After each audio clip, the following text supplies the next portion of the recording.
चले चित्रकूट ही चितु दीने। लगाए चले, मन लगाए चले। यहां आपकी यात्रा तभी सफल होगी, परसों आप सब चले जाना पर मन यहीं छोड़ जाना। होता यह है, मन पहले तो आता ही नहीं है, हम आए, मन तो वही है, किसी का बंबई है, किसी का दिल्ली है। और जब से फोन बना है तब से तो बहुत ज्यादा मन भागता है। टुन्न बजा और मन भागा, पी ऐसे आता है, ऐसा पी। और भी अलग अलग प्रकार से बजता है तो मन तुरंत जाता है। ये जो फोनासुर है ना, ये इसको मैं कहता हूं 12वीं इंद्रिय है। ये 11वीं प्रकृति ने बनाई और 12वीं विज्ञान ने बनाई। घर भूल जाए तो ऐसे लगता है जैसे कोई आंख भूल ही आया हो, कान भूल ही आया हो। पहले तो मन लाया नहीं, कोई तन लाया। और चलो अगर मन यहां आ भी गया हो तो यात्रा की सफलता ही तभी होगी।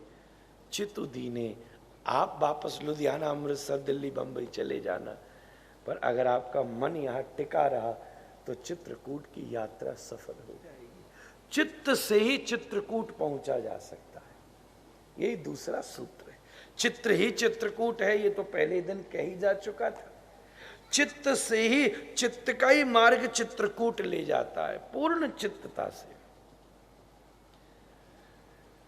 भरतलाल जी चित्रकूट पधारे हैं, शिविर डले हैं, जो मिलन का मंगल में पक्ष है। क्योंकि आप, अब मैंने छेड़ा तो वहां बीच में पड़ाव नहीं है कहीं रुकने का।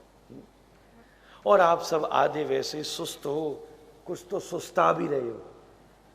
सुस्त होना अलग बात है, सुस्त तो सभी बैठे हो और स्वाभाविक है।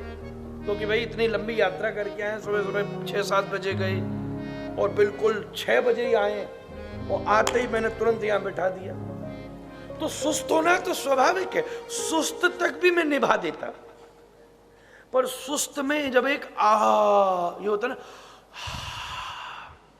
तो ये आ जब जुड़ता है तो उसमें एक, उसको कहते हैं सुस्ता।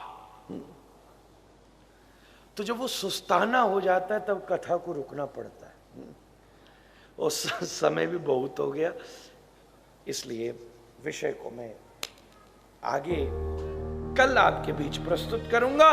कल कथा का ये स्वरूप है, क्योंकि रविवार भी है और अतुल कृष्ण गोस्वामी जी महाराज सेवा संस्थान ट्रस्ट हर रविवार अलग अलग स्थानों पर लुधियाना शहर में कीर्तन करता है। इसलिए कल सवेरे उसी का अनुभव लेने के लिए 9 से 10 बजे तक यहाँ महामंत्र कीर्तन का समायोजन होगा, और तत्पश्चात 10 से 12:30 या 1 भी हो सकता है, कथा की सुरसरी धारा बहेगी।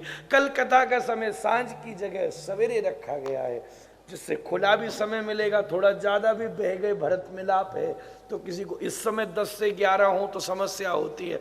सवेरे जरा 12:30 से 1:30 भी बज गया तो कोई समस्या नहीं होगी, ये भी सुंदर भाव रहेगा। इसलिए कल कथा को सवेरे रख दिया गया है।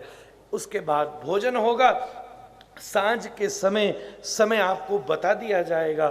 2 क्रम रहेंगे, एक तो आरोग्य धाम चला जाएगा और दूसरा राम घाट पर सब लोग कीर्तन करेंगे, और नौका का एक आयोजन छोटा सा रखा है, वो कल के लिए सूचना है। परसों के वक्त ये कथा का समय सवेरे का फिर से रहेगा। मुझे भी निकलना है और आप सबको भी जाना है। और आज मैं प्रयाग नहीं गया था, इसलिए नहीं गया था क्योंकि मुझे परसों फिर से ही जाना है। मैं भी आज सुस्त होता तो फिर हम सभी सुस्ता रहे होते, तो मैंने ये सोचा कि मैं परसों ही सुस्त इकट्ठा हो लूं। इसलिए कथा का समय परसों सवेरे 7 बजे से रखा है। आप सब कृपा कर समय से आए, कुछ देर कथा और कुछ देर फिर औपचारिकता करके यहाँ से विजय की जाएगी। आप सब अपने घर, हम अपने घर, फिर भविष्य में मुलाकात होगी। यही सब सूचना है। आज स्वामी जी ने माइक तो पकड़ ही लिया है, पर मैं एक भाव और कह दूं।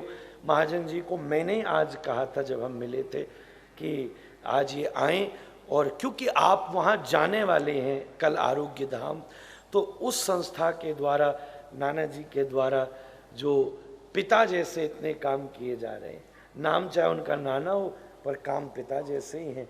उसके विषय में आपको ये कुछ बताएंगे और कल हम उन सब अनुसंधानों का दर्शन करेंगे। मैं 2 मिनट उनसे कहूँगा, पहले स्वामी जी कहें, फिर महाजन जी उस विषय में कुछ सबको बताएं अभय जी, और उसके बाद कीर्तन और फिर आरती, फिर भोजन, फिर शयन और 9 बजे पुनः मिलन।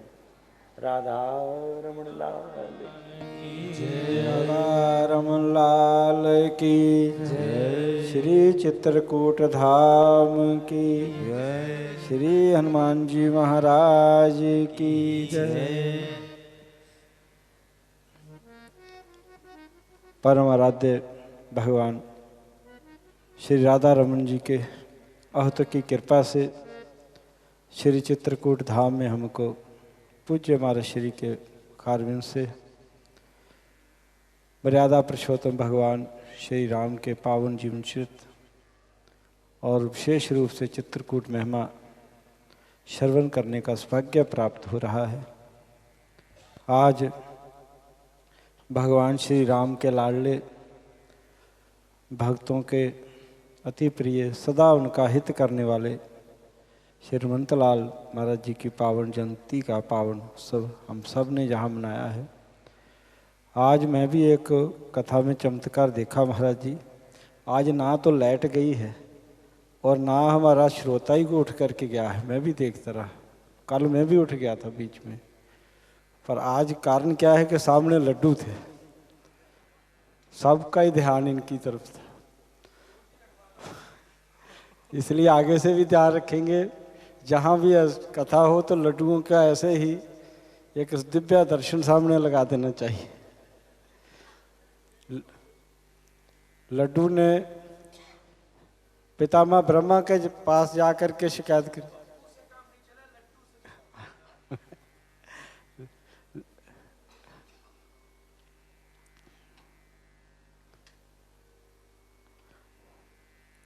लड्डू ने कहा, पितामह जो मेरे को देखता है वही खाने को पड़ता है, मैं बड़ा परेशान हूँ। लड्डू कहने लगा, पितामह ब्रह्मा मैं बड़ा परेशान हूँ, मेरे को सब खा जाते हैं, जो मेरे को देखता है वो खाने को लपकता है। तो पितामह ब्रह्मा ने कहा, चले जाओ नहीं तो मैं भी आपको खा जाऊंगा। इसलिए जो लड्डू का सुंदर दर्शन आई कथा में विशेष, क्योंकि हमारे श्री हनुमंतलाल महाराज जी को लड्डू अति प्रिय है। और आज हमारे गुप्ता जी ने जो जहाँ हमारे भंडारी बने हैं, सुंदर सुंदर पकवान बना करके सब यात्रियों को खिला रहे हैं। तो आज लड्डू का जो सुंदर दर्शन है, आगे भी महाराज जी ध्यान रखें, जब श्रोताओं का मन ना लगे, श्रोता बैठे नहीं, तो ऐसे ही लड्डुओं का सुंदर दर्शन हो जाए, फिर कोई श्रोता नहीं उठेगा।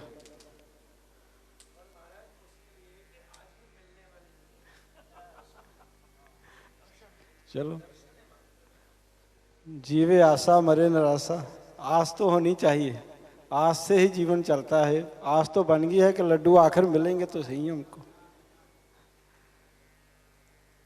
बोलो श्री हनुमंतलाल जी महाराज की जय। श्री हनुमंतलाल महाराज जी भगवान के लाडले हैं। युगों युगों से सनातन धर्म का जो इतिहास प्रमाण है कि जब जब संकट पड़ा तो संकट मोचन हनुमान जी बने। भले भगवान श्री राम का रावण के साथ युद्ध हुआ, महाभारत का युद्ध हुआ, तो हनुमान जी कृपा से ही विजय हुई। पूर्व समय में जब देश संस्कृति के ऊपर बहुत बड़ा कष्ट संकट था, समर्थ गुरु रामदास जी ने, छत्रपति शिवाजी ने और अन्य महापुरुषों ने हनुमंतलाल राधना से ही उस समय औरंगजेब जैसे जालिम से टक्कर ली थी, सनातन धर्म की रक्षा करी थी। श्री गुरु गोविंद सिंह महाराज जी, जिन्होंने पंजाब की धरती पर 1.25 लाख से एक लड़ाऊं जैसा चमत्कार करके दिखाया था, तो गुरु गोविंद सिंह महाराज जी हनुमान जी के परम उपासक थे, ऐसा शास्त्रों में वर्णित है। और हनुमान जी की आराधना के बल से ही उन्होंने, माँ भगवती की आराधना के बल से ही ये चमत्कार किया था। आज वर्तमान समय में जो देश पर बहुत बड़ा संकट है, परिस्थिति है, तो हनुमंत लाल जी की आराधना की बहुत बड़ी ज़रूरत है। दुर्गम का जगत के जेते, सुगम अनुग्रह तुमरे तेते। तो श्री हनुमान जी की आराधना करके हम अपने जीवन को धन्य करें। सनातन धर्म संस्कृति गौ माता की सेवा रक्षा के लिए हम सबको अपने जीवन में हनुमान जी की आराधना, हनुमान चालीसे का पाठ और भगवान के नामों का गुणगान करके अपने सभी कार्यों को, क्योंकि भगवान का नाम सर्व सिद्धि स्वरूप है, सब कार्य उनसे सिद्ध होते हैं।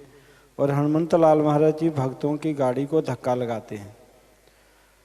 श्री धाम वृंदावन का कोई पूर्व जन्म का संस्कार हो किसी भक्त का तो वृंदावन पहुँचा देते हैं, और कोई राम जी का लाडला हो तो अवध में पहुँचा देते हैं।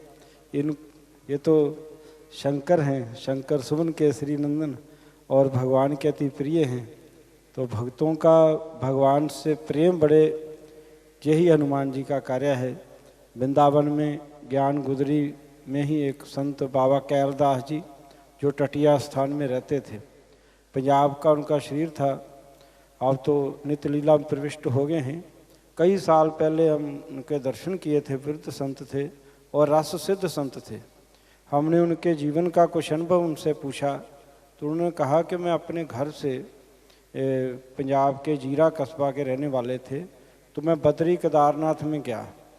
मन में बड़ी दुविधा थी, कहाँ जाऊँ, कहाँ दीक्षा लूँ, कहाँ रहूँ, क्या करूँ। तो एक संत के पास गया तो उस संत ने मेरे को कहा कि हनुमान जी की शरण लो। जय जय जय हनुमान गोसाई, कृपा करो गुरुदेव की नाई। तो आप हनुमान जी की शरण लो। तो कहते मैंने 108 हनुमान चालीसे के पाठ किए, हनुमान जी के चरणों में प्रार्थना करी कि मेरे को गुरु प्राप्ति हो, मैं किसी ऐसे समर्थ गुरु के चरणों में जाऊं जहां मेरे को भगवान की प्राप्ति हो। तो हनुमान जी मेरा मार्गदर्शन करें। इसी भाव से हनुमान जी को नमन किया। तो रात्रि को उनको ऐसा स्वप्न आया कि श्री धाम वृंदावन के उनको दर्शन हुए और ऐसी प्रेरणा हुई कि मैं वृंदावन में चले जाऊं। तो फिर वो संत वृंदावन में आए। हनुमान जी की प्रेरणा, उनकी कृपा से टटिया स्थान से जुड़ करके श्री बिहारी जी की कृपा प्राप्त करके अपने जीवन को धन्य किया। तो इसलिए हनुमान जी तो जिस भक्त का जैसा पूर्व जन्म का संस्कार हो, अवध का हो तो अवध में भेज देते हैं और वृंदावन का हो वृंदावन में भेज देते हैं। भक्तों की गाड़ी को धक्का लगाते हैं और उनको प्रभु चरणों में पहुँचा देते हैं। तो हनुमान जी महाराज जी कृपा हम सब बनी रहे। नित्य हनुमान चालीसे का पाठ करें।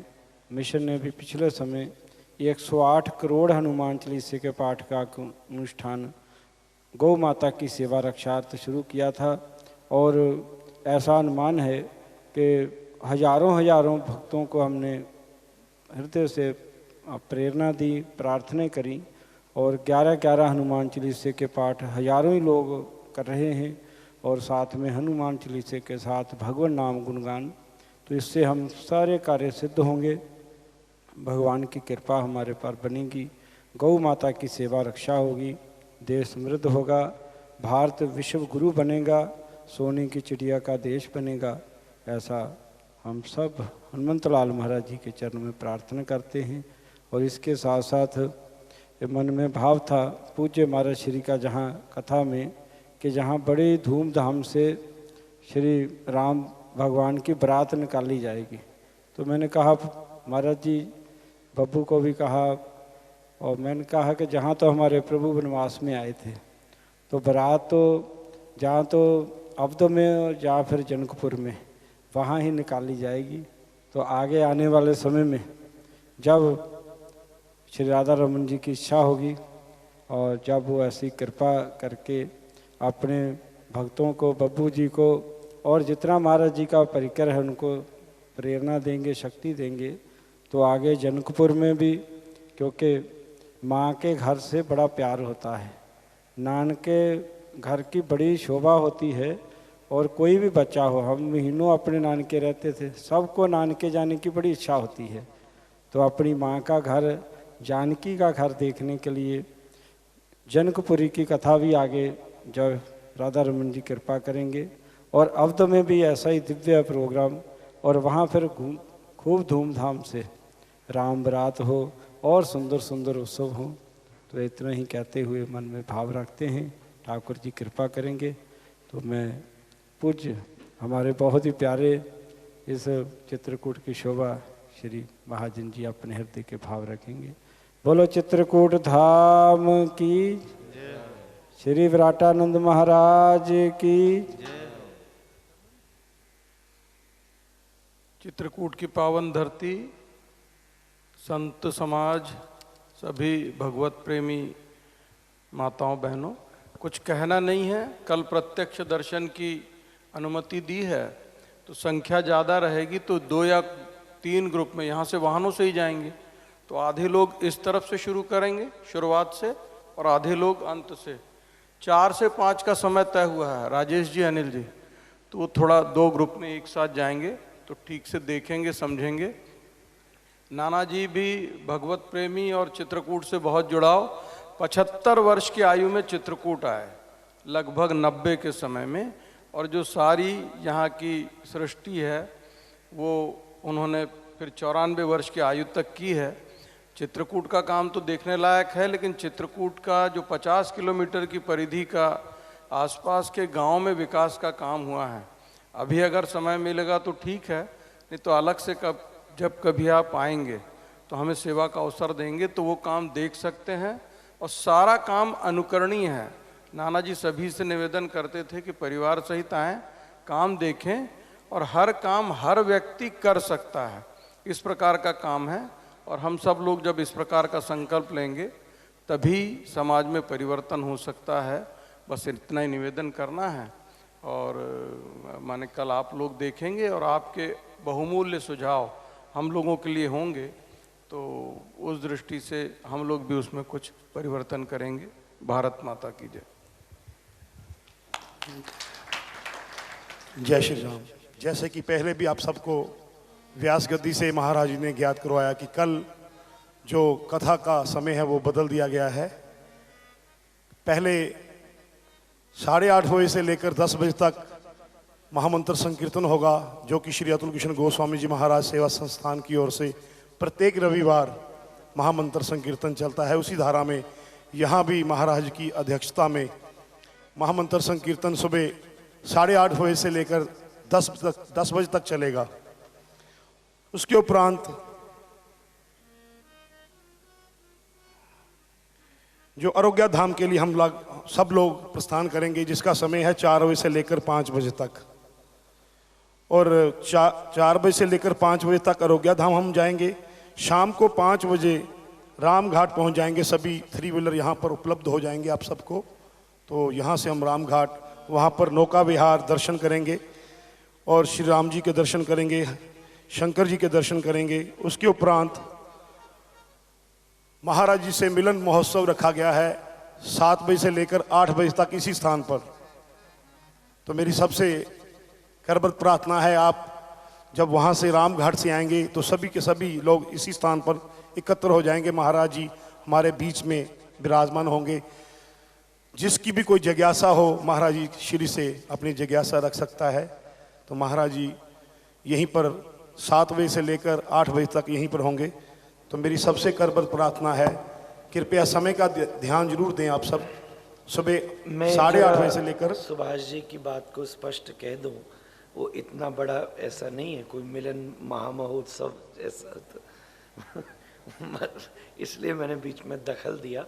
मात्र ये भाव था कि आप सब यहाँ आए हुए हैं और मैं सब लोगों के साथ दूर रहने की वजह से मिल नहीं पाया। किसी के मन में भी बात ऐसी थी। तो कल जब हम लोग वहाँ राम घाट से वापस आएंगे तो मैं आप लोगों के साथ आऊँगा और नीचे ही कुर्सी डालकर बैठूँगा। हम सब लोग बैठेंगे जैसे भरत कूप पर बैठे थे और बस आनंद करेंगे। किसी को कुछ सुनाने का मन हो तो वो सुना दे, किसी को गाने का मन हो तो गा दे, है ना, किसी को सुनने का मन हो तो सुन ले।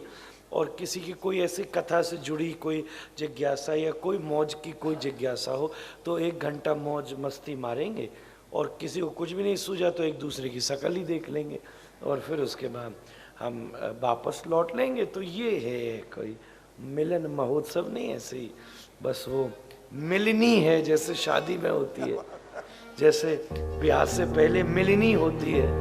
तो ऐसी विदाई से पहले ये हमारी आप सबकी एक मिलनी है। तो बस यही है, आगे कह दो फिर बस। श्री राधे।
प्रेम